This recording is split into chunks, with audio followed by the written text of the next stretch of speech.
انسان کا چونکہ کوئی گھڑی، کوئی لمحہ، کوئی دن، کوئی ہفتہ، کوئی مہینہ ایسا نہیں ہوتا جب انسان کسی نہ کسی گناہوں کے اندر مبتلا نہ ہو۔ اگر اللہ رب العزت بندے کے گناہ اس کے سامنے پیش کرنا شروع کر دے نا، تو یقین کر لیں ہمیں اپنے آپ سے بھی گھن آنا شروع ہو جائے۔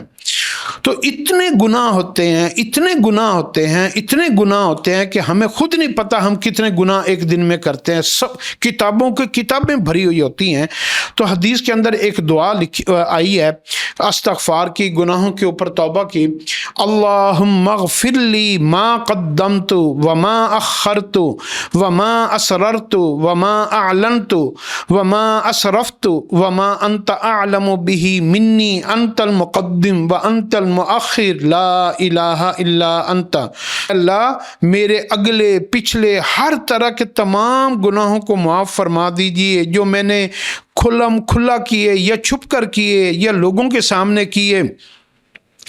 اے اللہ پاک، آپ کو میرے سارے گناہوں کے علم ہے، میں اپنے گناہ کر کے بھول جاتا ہوں، لیکن آپ میرے سارے گناہوں سے واقف ہیں اور میرے کھاتے میں لکھے ہوئے ہیں، اور کیا ہے، آپ ہی میرے گناہوں کو معاف فرمانے والے ہیں، آپ ہی اول ہیں، آپ ہی آخر ہیں، آپ کی ذات ہمیشہ سے ہے اور ہمیشہ رہنے والی ہے۔ یہ اللہ کو اس کی بڑائی کا واسطہ دے کر اللہ سے معافی مانگی جاتی ہے تو اللہ خوش ہوتے ہیں۔ جب بندہ کسی بڑے آدمی کی بڑائی کا واسطہ دیتا ہے نا، تو پھر وہ بندہ کیا کرتا ہے، چل یار اس کو درگزر کر دو۔ ایسے اگر ہم اللہ کو اللہ کی بڑائی کا واسطہ دیں تو اللہ پاک گناہوں کو معاف کر دیتے ہیں، دعاؤں کو قبول فرما لیتے ہیں۔